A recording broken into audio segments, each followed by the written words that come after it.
So David, his son Solomon, and Jesus says, if you remember the last time we were together, it was just Solomon says.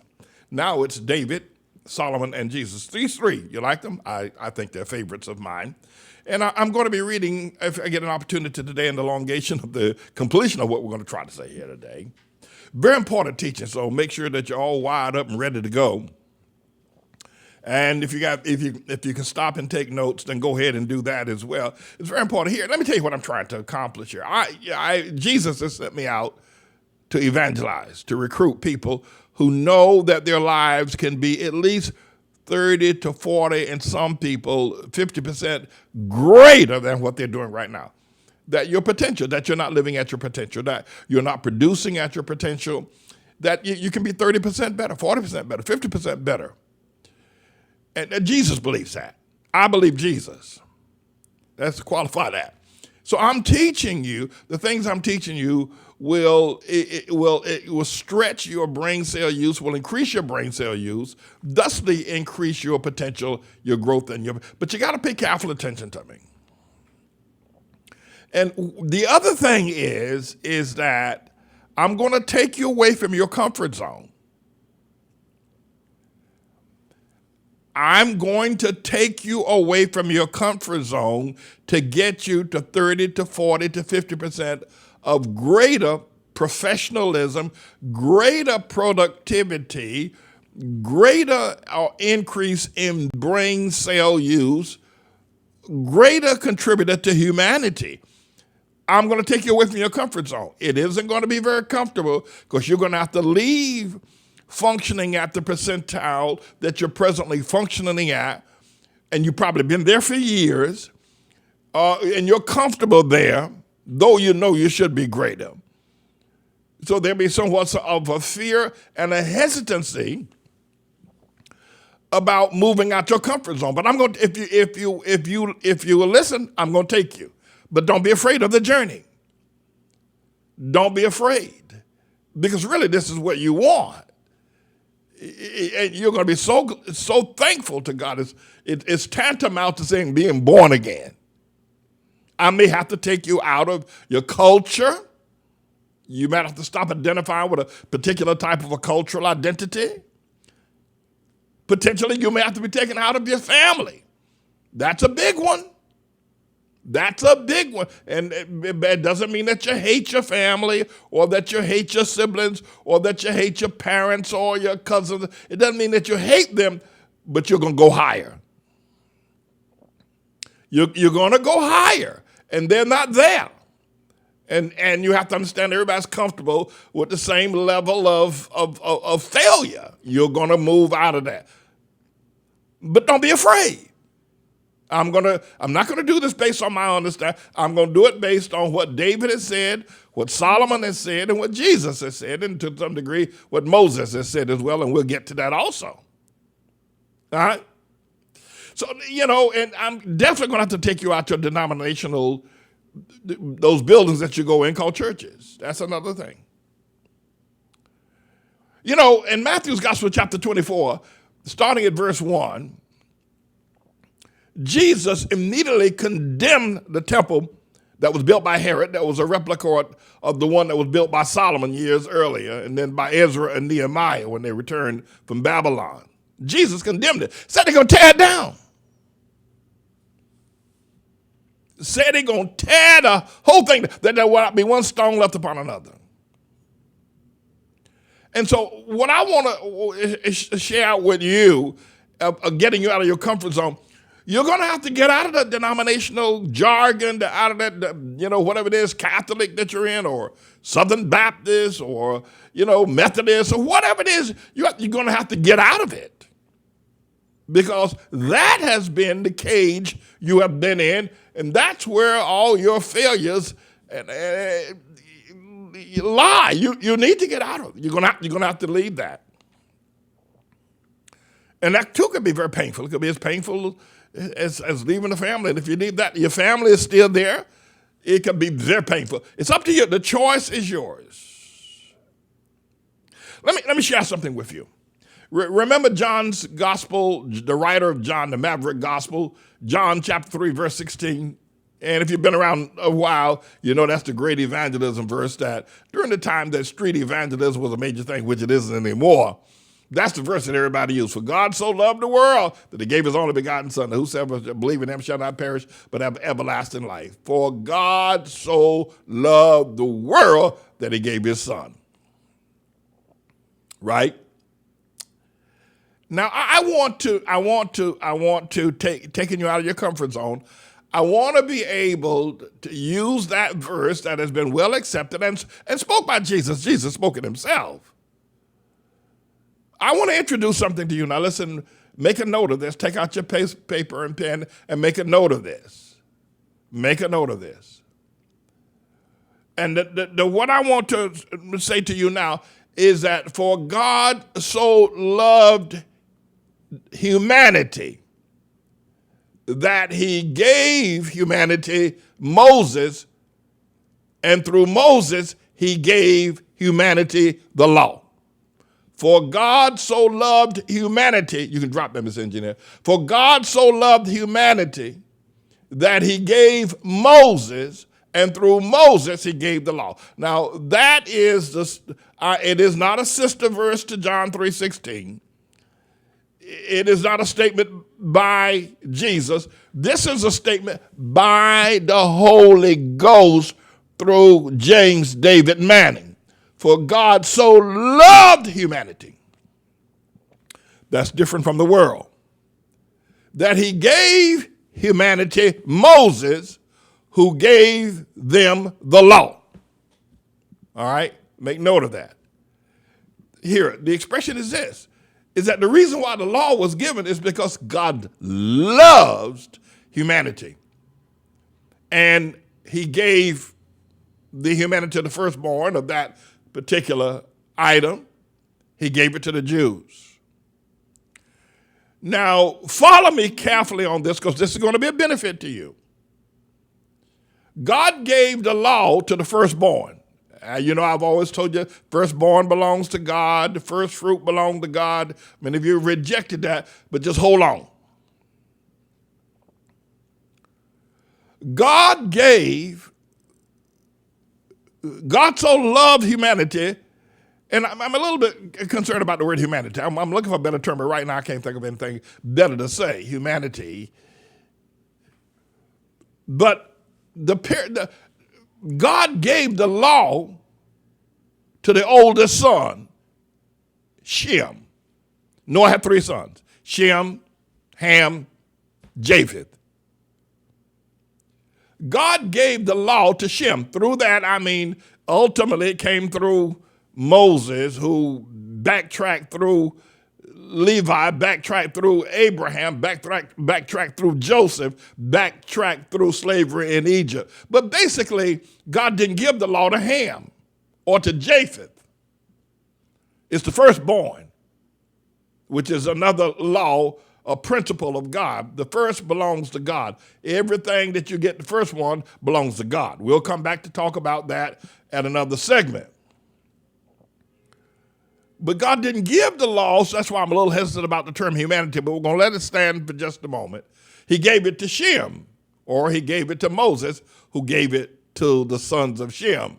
And now it's been given to the sons of Ham and Japheth by the grace of God and the work that the Lord Jesus Christ did on Calvary's cross. We'll come to that also. We'll go back to that. But initially, the law, God gave the law because he loved humanity and he wanted to see the perfection. He wanted to see the most powerful, most intelligent, the wealthiest, the most blessed, the most honorable people. The thing that makes them that is not their skin color, but the law. The purpose of the law is to template out humanity to perfection.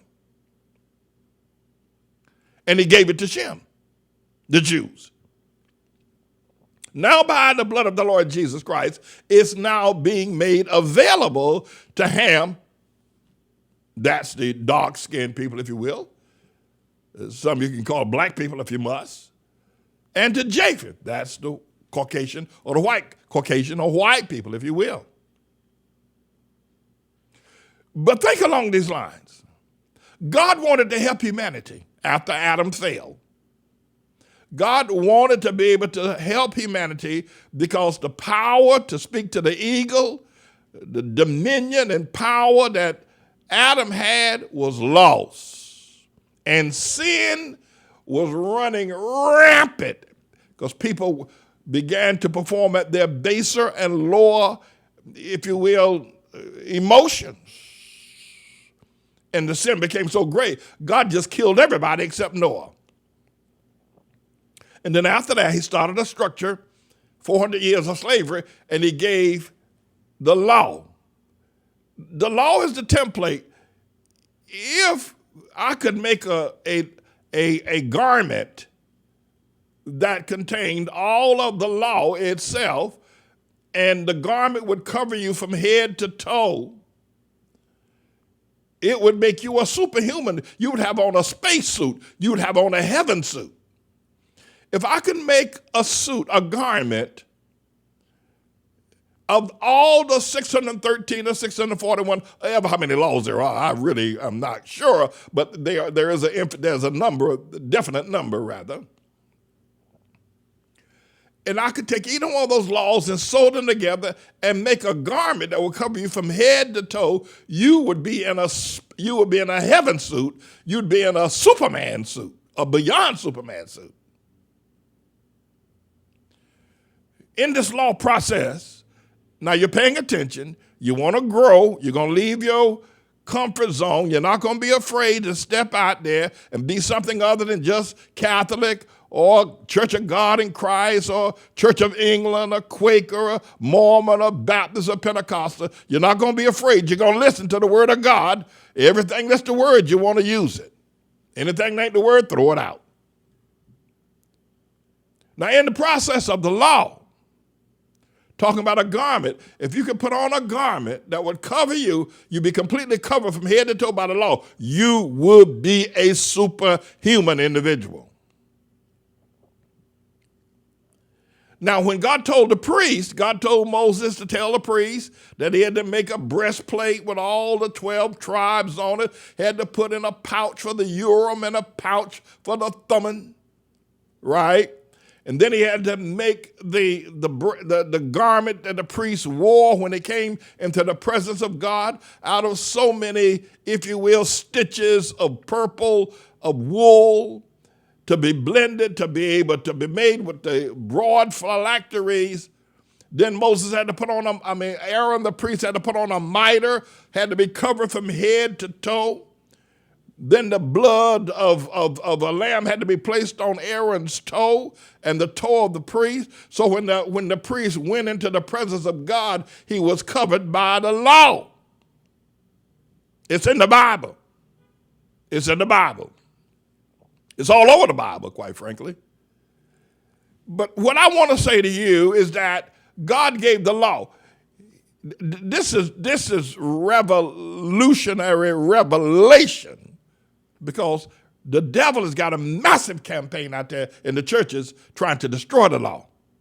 He's got a massive campaign of some of the most noted preachers on planet Earth who are preaching against the law. I'm going to come to that as well. But God gave the law.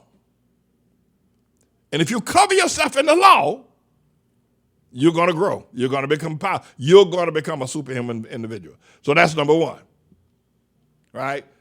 Now that we understand and we're willing to go along with the fact that the law increases brain cell activity and that it's a template for righteousness.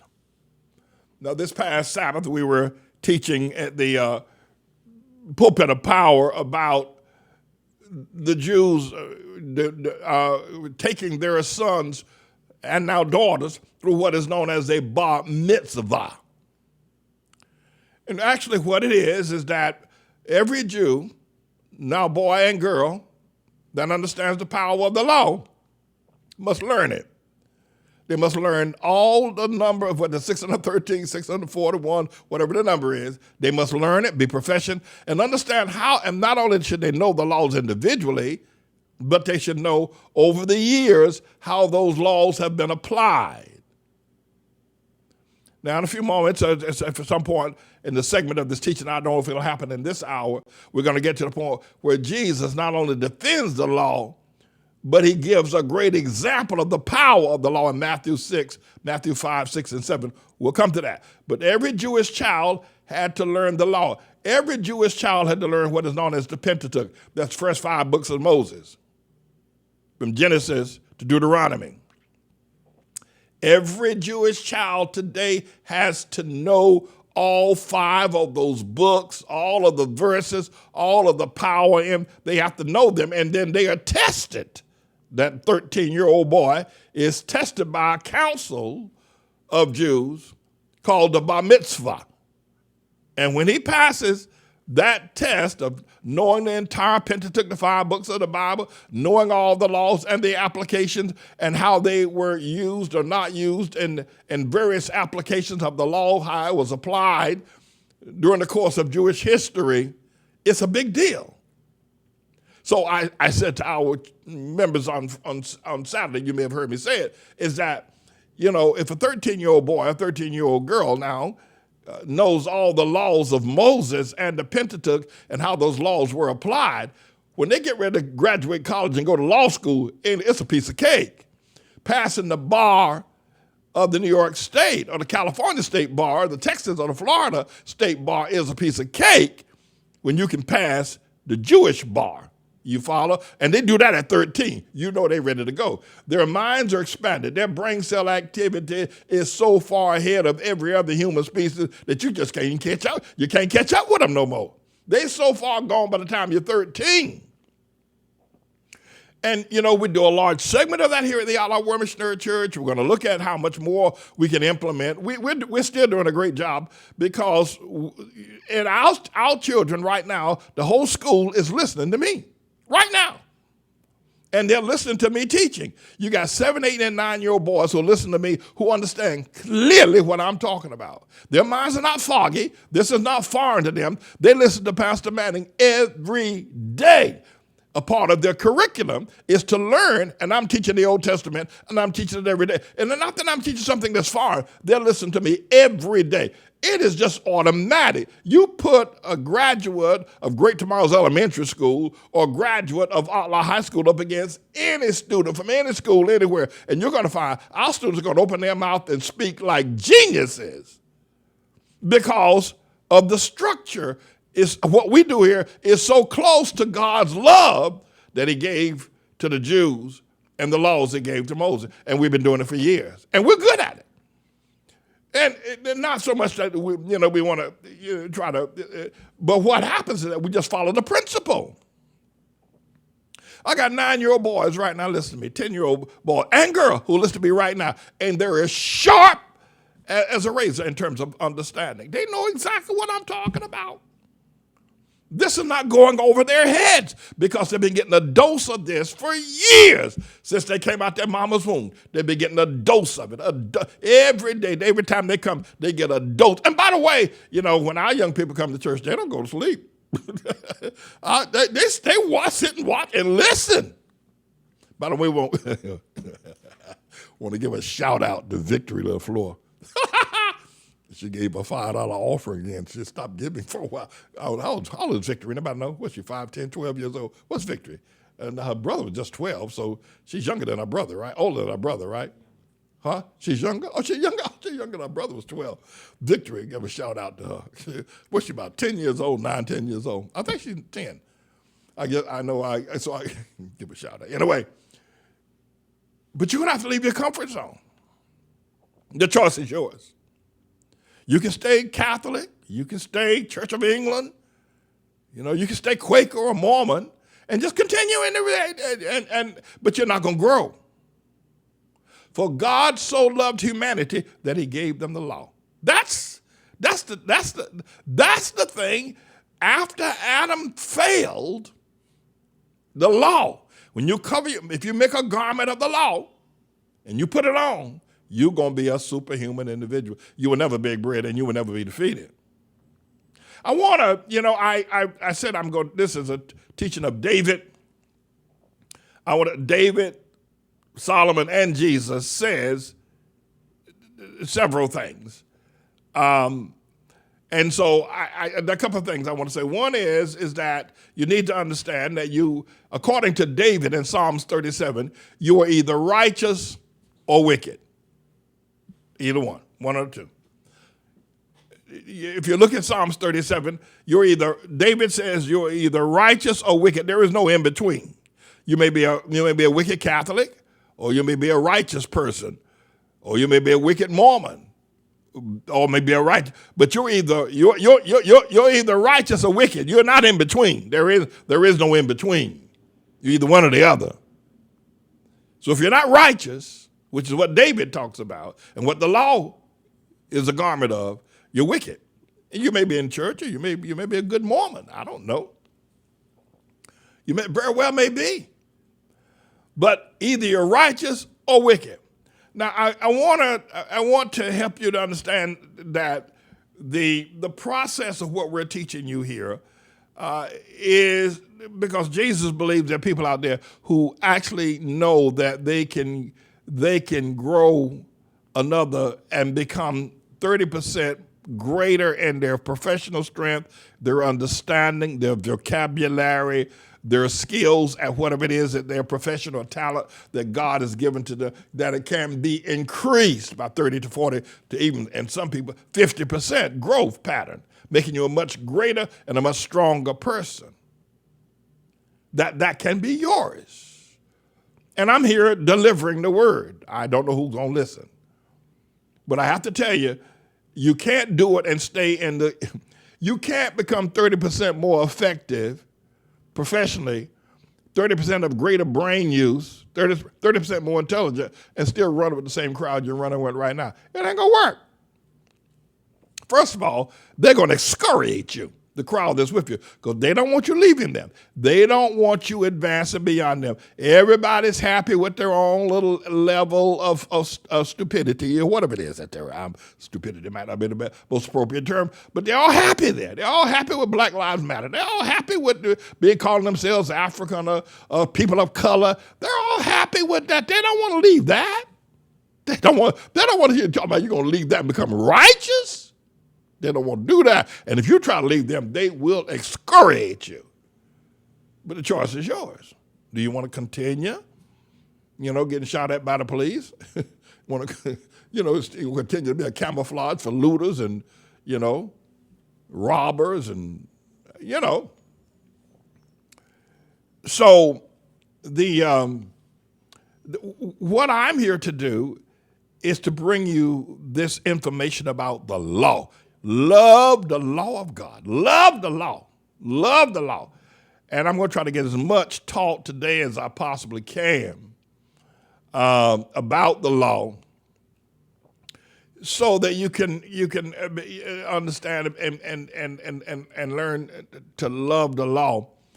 And Mr. Engineer, I'm going to forego my break right now. I'll close out a little bit later on, because here's what I want to do now. I want to. First of all, I said, David, I've already given you Psalms 37, where David talks about the righteous and the wicked. Read it. It's 40 verses. Blow your mind. It's a verse where I've found my motto, if you will, and Revelation chapter 16, verse 16 rather, and verse 25, that David said, I've never seen the righteous forsaken, nor seed begging bread. And then in 16 he says, a little that a righteous man hath is greater than the riches of many. Put it up, Mr. Engineer. Throw it up on the screen so they can see it. About the righteous and the wicked.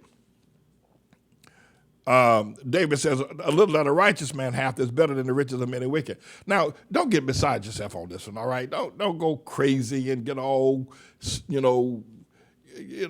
plain old stupid. But a righteous man is a wealthy man. Now, he may not have the same bank account. He may not have $1 billion or $1 million or $1,000, but a righteous man is a wealthy man. A righteous man is a wealthy man.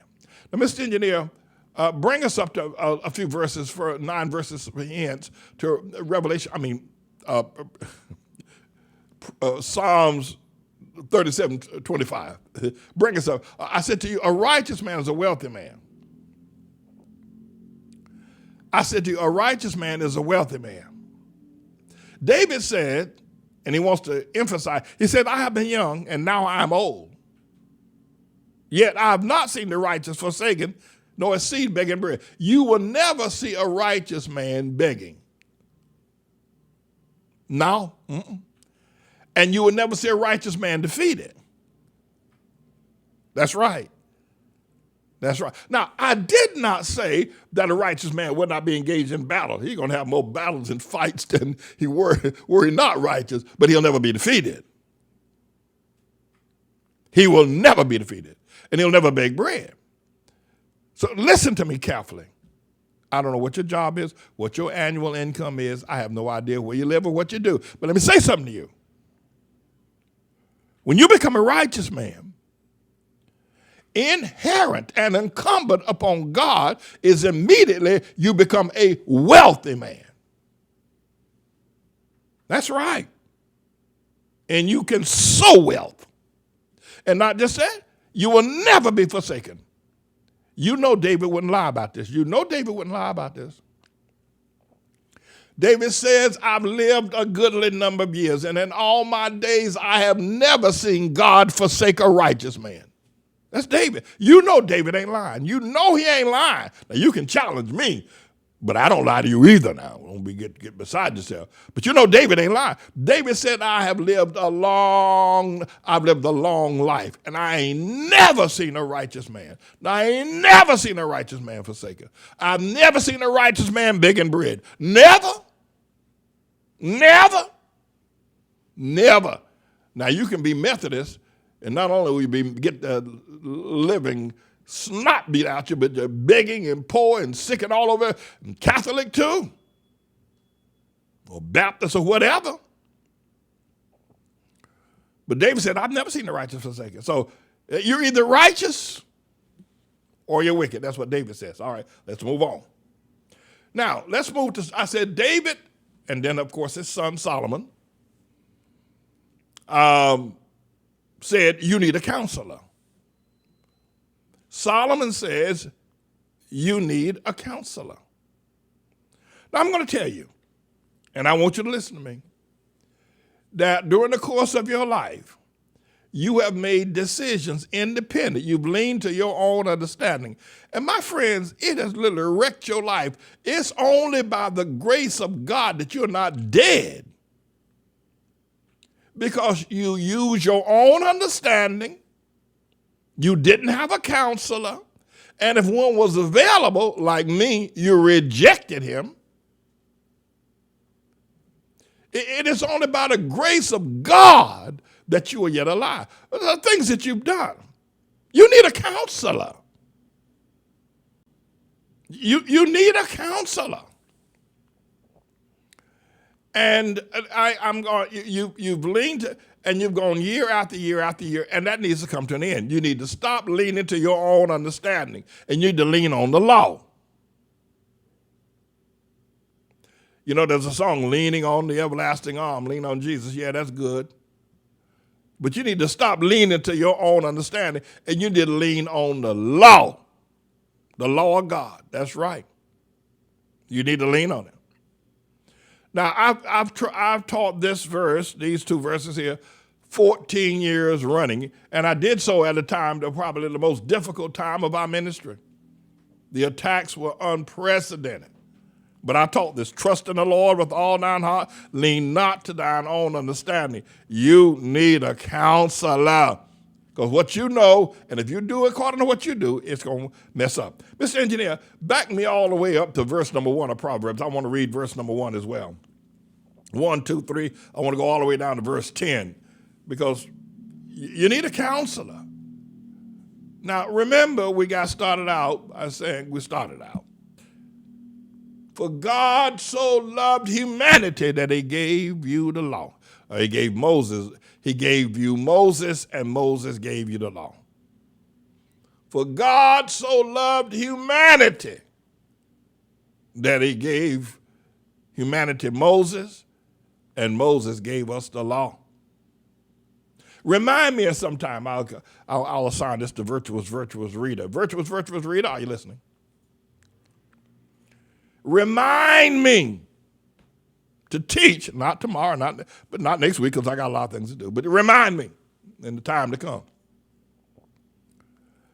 that to teach that for God so loved humanity that he gave humanity Moses, and Moses gave us the law. That when Jesus, virtuous reader, that when Jesus went up on the mount, he went up there to meet with who God gave because he loved us. That John writes, after going up on that mount, John writes, for God so loved the world that he gave us Jesus. But the truth of the matter is, God so loved humanity that he gave us Moses, and Jesus went up to meet Moses. Good God Almighty. I said, good God Almighty. Now, I'm not going to do the whole teaching. I mean, there's the whole process of the priest. Did Moses anoint Jesus? What went on up there on that mount? And because what went on, they were told not to tell what went on. Jesus told them, don't tell what went on up on the mountain. Virtuous reader. He said, don't tell nobody. Did Moses anoint Jesus? What happened up there on that mount? Did Elijah do? What happened with Jesus? Because God so loved humanity that he gave humanity Moses, and Moses gave us the law. God gave us the law because he loved us, not because he hated us. You got these people running the devil's organization. I'm going to call them churches. The devil organization. You don't have to keep the law. We're no longer under the law. I'm going to get to that if I can get to it today. I'm going to get to it. Brother Hanukkah pointed that out this past weekend in verse 19, where Jesus said, listen, first of all, you can't break the law. But if there's anybody that's teaching people to break the law, you in big, big trouble. I'll get to that, not now. But virtuous reader, remind me that what went on up there on that mount where Jesus in Matthew's Gospel, chapter 17, went up on that mount and met with Moses, who gave us the law. Did Moses anoint? What happened? What happened? We know that Mary Magdalene and Mary washed his feet. And we know that the prostitute anointed his head and with oil. Did Moses anoint Jesus on that mount? Because Moses gave us the law. And God so loved humanity that he gave us the law. That's right. Running right here talking about we're not under the law no more. Well, Jesus is certainly under it. Jesus said, I ain't touching nothing Moses said. Anyway, so Mr. Engineer, come on back to verse 1. I saw it there a few moments ago. Proverbs. I'll tell you what David said, and I'm going to tell you what Solomon said. Then I'm going to tell you what Jesus said, then I'm going to sit down. Well, I'm sitting down, but Solomon said this, my son, forget not my law, but let thine heart keep my commandments. Now, that's God speaking through, speaking to Solomon, right? Forget not my law, God says. God says it, don't you? Keep my commandments.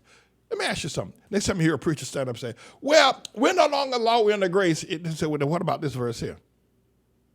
What about this verse? Does that verse now get wiped? Do we take an eraser and erase do we just erase it out the book? Always put this in a storage bin, put this in a deep freeze, put this word that God gave to Solomon, put this in a deep freeze someplace, right? And store it, because it's no longer, now we're under grace. You got to be out your mind if that's what you're thinking. You need somebody to teach you what it means to be under grace. I'm coming back to that. You probably heard me say it. Verse 2. Because if you keep the law, length of days and long life and peace, they shall add to thee. If you keep the law. If you keep the law, you're going to live a long life, peace, all that. Verse 3. Let not mercy and truth forsake thee. Don't let anybody tell you, don't let the truth forsake. Don't Don't let anybody tell you to throw the law away, man. Bind the law about thy neck.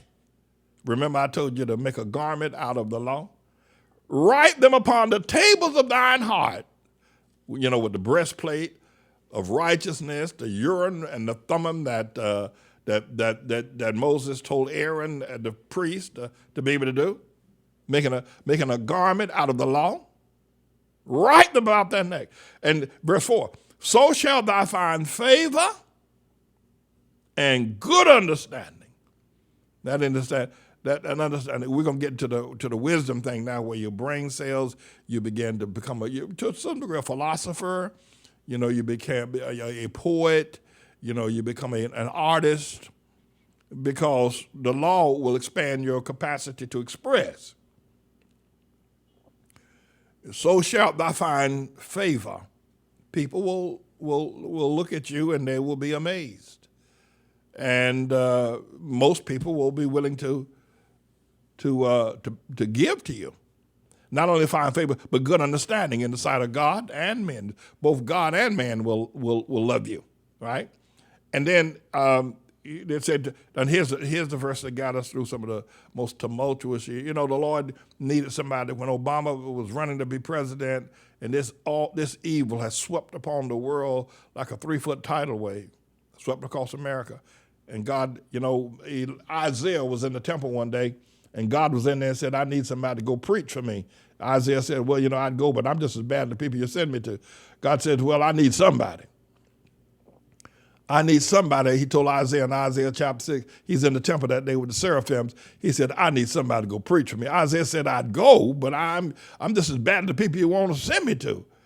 So the Bible said the angels took coals off the altar and touched Isaiah's dirty mouth and cleaned him up. And then Isaiah went out and started preaching.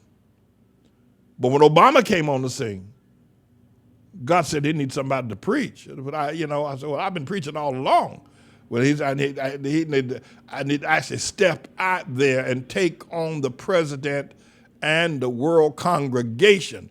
Somebody step out there and take them on like Elijah did. And Elijah came to help me too, by the way. God says, I need somebody to take on the president, the king, the queen, and the people the way Elijah took on everybody, including the 850 prophets. And I said, I'll go. And he gave me these verses. Trust in the Lord with all thine heart. Lean not to thine own understanding. In all thy ways acknowledge him, and he shall direct your path. And so here, you need a counselor. You need to stop leaning to your understanding. Stop doing it the way you think about doing it. And the other thing is that you're only doing what the culture that you have been raised in, the family. And I'm not against your family. I don't hate you. I don't hate them. It's just that they don't want to move. Most of them don't want to grow. Most of them happy, just getting by lying and cheating and stealing. They're happy doing that. They're not looking to be righteous. I'm not against them. I'm just telling you that if you're going to grow, you can't continue to hang out with them. So in the event that preacher told some time ago, said there was an eagle. And the eagle's egg, the egg of the eagle had been dropped off in a farm. And a turkey sat on the eagles on the egg, and the egg was hatched, and the eagle came out of the shell. But it was hatched by a turkey, group of turkeys. And the Bible, and not the Bible, but the preacher was saying that, trying to talk about how if you're going to grow, how you're going to have to check yourself out. Said that so the eagle, right, saw the turkeys walking around, gooba gobba gooba gobba gobba gobba. Never flying, always walking slow, being overweight, right? But they flap their wings there now. The turkey had wings. I don't know if you've ever eaten turkey wings. Turkey had wings. So the eagle had little wings. They'd flap it with, but he'd walk around just like the rest of the turkeys. So one day, a wise man, a preacher of righteousness, saw that eagle hanging out with the turkeys for years. So the wise man said to the eagle, what you doing among these turkeys? You ain't no turkey. You're an eagle. Flap your wings. And lo and behold, the eagle began to flap his wings and began to sail and fly and go up. And it was a beautiful sight. All the turkeys were looking at the eagle. He done left us. He done left us. Look at him flying away. He ain't one of us no more. That's what's going to happen to you. But you ain't got no business hanging out with the turkeys. That's why you listen to me. You got no business hanging out with them Methodist turkeys and them Catholic turkeys or them Southern Baptist turkeys or them National Black Baptist turkeys or them Black Lives Matter turkeys. You ain't got no business hanging out with them. You're an eagle. You're an eagle. So I taught that. The Lord said to me, He said, will you go? I said, yes, I will. So the last 14 years have been some of the most battle-weary years of the ministry. But we're still here. But I told the Lord I would go. So, Mr. Engineer, bring me back to Proverbs chapter 3 before I have to wrap this up. I'm going to have to wrap this up in just a couple of moments now. In all thy ways acknowledge him, the Bible says. Solomon is writing. And he shall direct your paths. Be not wise again. You need a counselor. Be not wise in your own eye. Let me tell you something. If you do everything according to the limited amount of education and understanding that you have, and I don't care how much you have, you're a Harvard graduate, listen, you need a counselor. And you need to fear God's servant and depart from that evil stuff that you've been doing. Get rid of it. Get rid of it. And here's what happens. It shall be health to thy navel and marrow to thy bones. In other words, you're going to be healthy and you're going to be strong. Honor the Lord with thy substance and with all. Here, this is the one that everybody likes. Pastor Manning, Lord have mercy. I've been telling everybody to listen to me, but the one thing they don't want to do, they don't. And this is the thing that, and if you don't do this, you might as well not do any of it. You might as well stop listening to me. But you got to honor the Lord with your money, with your substance, with your possessions. They're not yours. The Lord giveth, and the Lord taketh away. What you want to do is that you want to take it from the Lord and giveth nothing.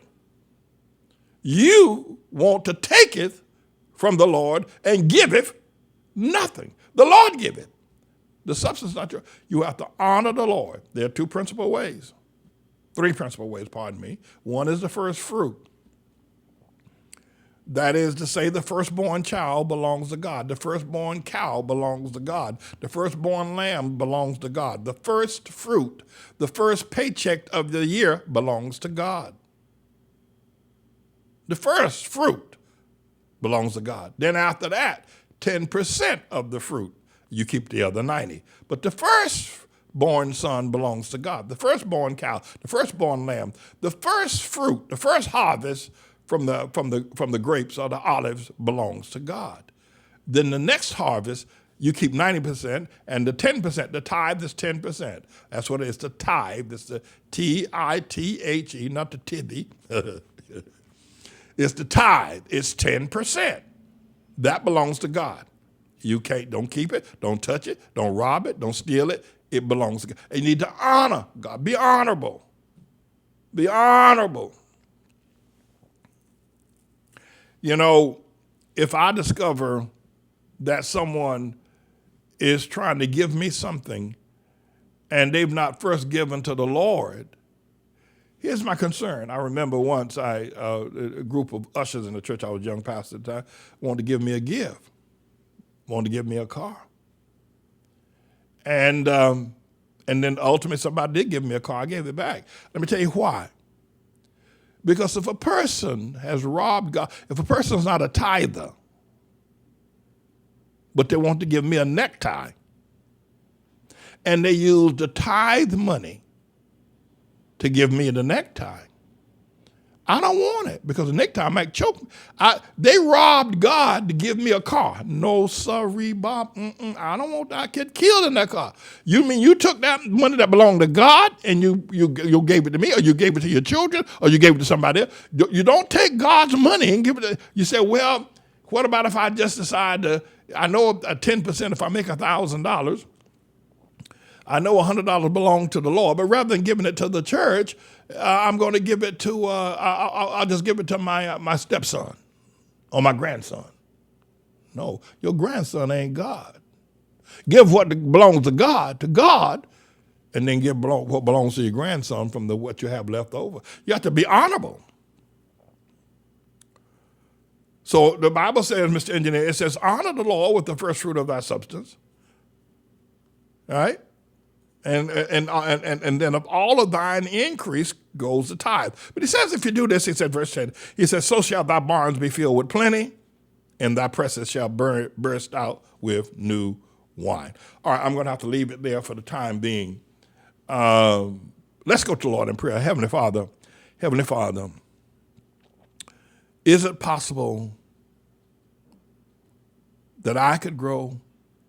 And I'm praying on behalf of the people, 30% potential. And Lord, right now, the world globally is a crushing experience.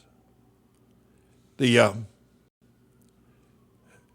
need Jesus. We need your garment of the law. We need to put on the breastplate of righteousness. We need to be shod with the preparation of the gospel of peace. We need to take the helmet of salvation. We need to take the sword of the Spirit. We need to put on the garment of the law, starting with righteousness. We need to put on that garment. We need to put it on in the world today. And so, Lord, I pray for those who know and want to increase by 30%, become stronger, more professional, better job, better life, more contributions to humankind. But they are fearful of having to leave family and friends and leave that church or that group or that denomination or that, and they want to stay with the turkeys. I pray for them. I pray you give them strength and understanding.